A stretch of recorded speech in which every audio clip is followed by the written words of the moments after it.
Good morning. This is going to be a reading for the sign of Scorpio um, for July. Okay, so we start off with Leo in the 10th or 11th house. So I'm missing a dice here. Okay, I have no idea where it went. um, so but Leo came out with the 11th house, which is Aquarius energy, as well as the 10th house, which is Capricorn energy. And as we are in Cancer season, let's just break this down. So I would say there is something regarding the home and family, and this really nurturing, life-giving energy that is really going to bring out the really soft, really soft, not mushy, but just that really really nurturing energy that Scorpio, with it with Scorpio's polarities, can either be very nurturing, loving, romantic, sweet, to the polaring, just cold and just deeply, you know, get you down with one swift sting. So, but I really see that this Cancer season is going to really bring out the softer, nurturing side, very almost vulnerable side of Scorpio. I do see that you may be in the spotlight this month with the Leo energy, as well as the 10th house and 11th house, which has a lot to do. 10th house is very much um, um, Taurus energy, just wanted to come through there. 10th house has to do with your reputation, with your career, with your ambitions, goals, and achievements, and often in the public eye. The 11th house has a lot to do, again, with community, with putting yourself out there, with really trying different things, really eccentric or unique um, qualities and ways of of going about anything that they do. 11th house also can signify like online presence, um, the World Wide Web, anything like this. And now Capricorn energy is wanting to come through.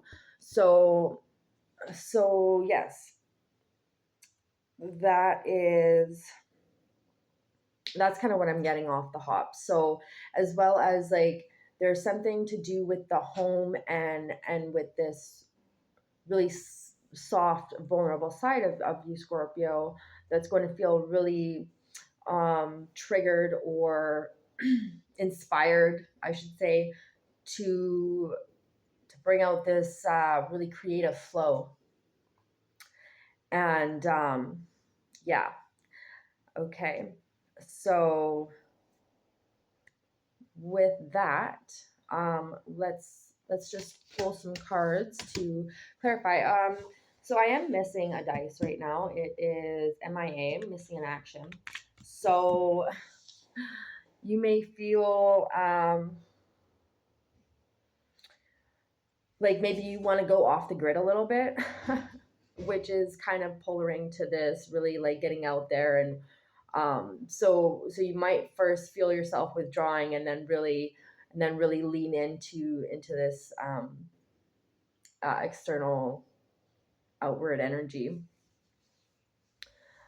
but you may just feel like there is something that's missing, or there's something that's just not quite fitting right. And this is really where that Aquarius energy comes through. That really, I see you really getting analytical, or just really brainstorming, um, maybe even collaboratively. You may seek out some, um, I don't know, counsel, but you may really feel like there's, maybe that's it. Maybe you're not sure where or who to connect with next regarding something. But okay, let's see. Either way, yeah. And then here's the star again with the more Aquarius energy. Okay, and this could have to do, and here she is with this lamb, which is again that really soft, vulnerable, um, sweet side.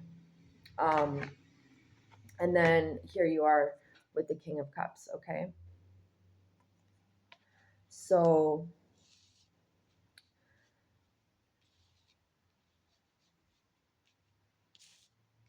I feel like there's this deep emotional, um, subconscious, maybe even, or there's some kind of, because we have this crystal ball that's being protected, um, and watched over, as well as this lamb that's being protected and watched over with the North Star here. I'm hearing the bright and morning star. So there's definitely, this could be regarding some wish fulfillment in whatever capacity. Um, and there is a need to, there is some kind of blockage, um, that it could be emotional. Um, it could have to do with the sense of self-worth, or even this feeling of there's something incomplete, there's something missing, you can't quite put your finger on it, or maybe you can, maybe you know exactly. Either way, the sun, beautiful. So the sun, and then the King of Swords with the devil. Okay, so, and Queen of Coins. So we've got 3 major arcana. Okay, where does this one to go? In the middle. There could be something about a tattoo. But okay, so this blockage could be some kind of attachment. Drop it, drop it, drop it, drop it, drop. Thank you. Drop it. Paintbrush. It could be a creative blockage. Oh gosh. You might need to paint something into my dog brought this to me. Okay. Alaska. So you may need to unlock some kind of creative blockage. Even just painting. Just how did somebody how did a dear friend of mine, how did he describe this? One of the teachings, or one of the words, maybe you can paint it better than you can say it. One of the lessons that he had when he was in art school, or whatever this was something where just to start with a few lines, like, or whatever, just a few strokes, and then look at it, and then just see from there, like, what you can make with that. So, like, with no one, just slap something on a page and then see what you can make with that. Okay, so maybe you could try that.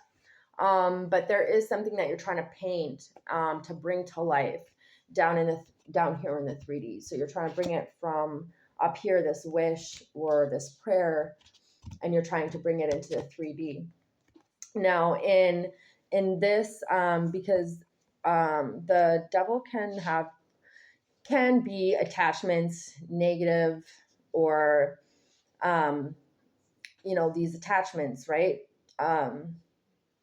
And that may not serve us.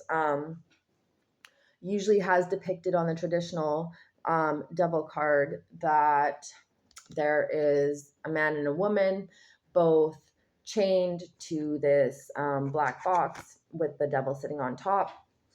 And it's so it's a perceived, it's actually like this attachment, this negative attachment. It's not necessarily love, but that could represent different things. It could be a relationship, a person, it could be a habit. It's whatever that you feel like you're chained to. There's an illusion that it's something that it's not, right? Sometimes it's exactly what it is. However, that to say, this card does not depict that. It does have a snake here. So we actually have a lot of snake imagery. So we have the Queen of Pentacles on the bottom of this deck with the snake, right? And then we have this water dragon with also like the body of a snake. But this one's got fire. So we got earth, water, fire. Okay. So the air dragon, which we don't have one in this deck, but that would be missing. Maybe that's the part that's missing in action. It's some kind of key piece that may be unlocked if you can get creative. This devil card, it doesn't have any figures on it. It just has the devil, the serpent.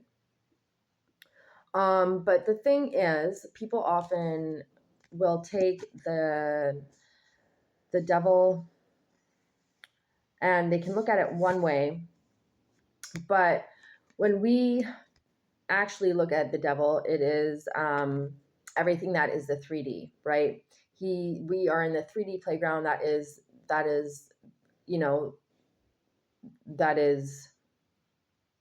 where he's got dominion over, right? So it's not always negative. It's the world that we live in. We go from this 5D, spirit, with God, but we come down to this 3D world. So I often think that the devil himself is misrepresented, because this is his, right? This was the whole thing of it, right? It was the 3D creation. Anyways, I won't get into that. But so this is bringing something down from, a wish, an intention, a prayer, bringing it down into the 3D. And then we have the sun, which is a really positive card. So there's going to be some clarity, or you're going to see this really start to play out, this manifestation. And the sun is right over the King of Swords. So there's going to be some clear mental process, some clear logical process where it goes from kind of up in the ethers and a prayer to down in the 3D, something that we can tangibly touch, feel, work with, and make practical moves with, plans with, right? So that's beautiful.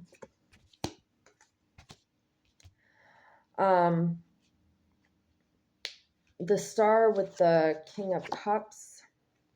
So this could be to do with this could be coming in now. there's something about vulnerability here, but it looks like, well, what? The Fool and the Lovers. I mean, so this, okay, with the Nine of Wands and Judgment. Okay. So the Fool, so this could be to do with like a new beginning, um, having achieved some kind of emotional maturity, that's going to allow yourself to perceive and interact with the world in a different way, that can bring about this new beginning, because thoughts, right? Thoughts and emotions are linked, right? And so we have a King of Swords and King of Cups. So that's good. That's in alignment. So because our thoughts affect our emotions, and then our emotions can affect our thoughts, and then it's like it's a cycle, right? So it looks like you've reached a mental maturity, and an emotional maturity that's going to allow for this new beginning. It could be in love. Again, it's seeing this something in a new way, right? Seeing this in a new way where it's not as dark, or like there's been some kind of accountability, some kind of emotional maturity, mental maturity, even spiritual maturity with the Star and the Sun. So it's going to start reflecting now in your 3D with this new beginning. And now you're starting at this new beginning not with such a naivety, um, but still all of like the joy and the imagination and the visions of what could be, right? And what you're working towards. It's the vision. And then the Lovers also can indicate just like a choice in general. It's traditionally the choice card. So there could be a decision to be made. Now, this may be where there's a blockage, the Nine of Wands, and this is about Vasilisa and the Baba Yaga, right? And it's like, think Cinderella story, right? Where she's got like her mother passed away. She gave her this little doll, to always have a piece of her with her, to always be able to kind of connect with her mom, whenever she wanted. And this these new sisters and this new stepmom, treat her very poorly, and so she goes and she's meets the Baba Yaga, and the Baba Yaga tests her, and she passes the test, and basically this doll represents her intuition or her connection with her mom or the other side, like she's being guided. And so because she has this doll, and it kind of jumps any time that she needs to be, kind of helps her to identify when something's bad or good, or her situation. So there's a lot of fear here, but she ends up the better for it. So it ends up well for her because of and Baba Yaga energy is not easy energy to work with. I mean, she's like the old, witch in the woods, right? But so there's some kind of test that you pass due to listening to your intuition, and it saves you from a seriously detrimental situation. So that's something that you could be unlocking as well, or have unlocked, or just be more tapped into. Definitely listen to your intuition at this time. And again, getting creative. It could really just unlock a little bit of something for you if you're feeling a little blocked, don't know where to start, or you feel like you've got too much of a load, too much of a workload. But either, anyways, this looks very good. Very good. So I don't know. I hope that helped. Um, that that was the energy for July. So expect um,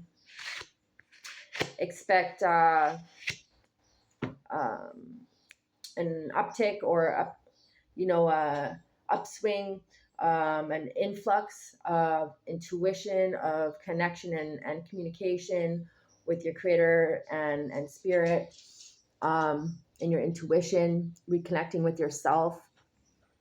Um, um, that emotional and logical, the head and the heart really kind of coming together into union, into sync, which is great.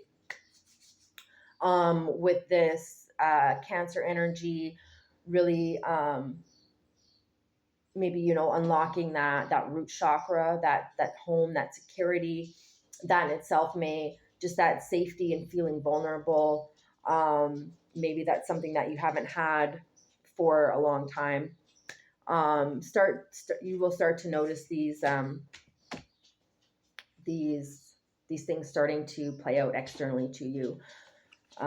So yeah, that is it for you, Scorpio, and I hope you have a fantastic rest of June here. I'm still in June, and notice. Okay. So you may start to notice this within June as well, because this is for July, but I mean, we are still in June. So, okay. Something from the past. This could be a blockage from the past. This could be something coming back from the past. 9 of Cups. That's 3 of Cups. So there's some kind of celebration. Or somebody just straight up wanting to come in from the past. I don't know. That's your call. I can't. 3 of Swords. Yeah. But anyways, I'll leave it there. We'll tap back in. Feel free to check out any other signs, placements. We all have a 8th house placement somewhere in our chart. We all deal with Scorpio energy to some degree. I also always suggest looking at the opposite on the axis to where you are on the wheel. So for Scorpio, it's Taurus. You guys are like, what's the word? What's the phrase? Identical in nature, opposite in degree. So it's always like wherever your axis, your opposite is on the wheel, on the same axis, it's like your polarities essentially. So yeah. So you'll notice similarities in Scorpio and Taurus energies and that. So anyways, 7-Eleven could be significant. They just messaged me. So anyways, have a good rest of your day. Check out your other signs and placements. I mean, it is not zodiac or sign specific or date specific, but I have them on here. So anyways, ciao for now.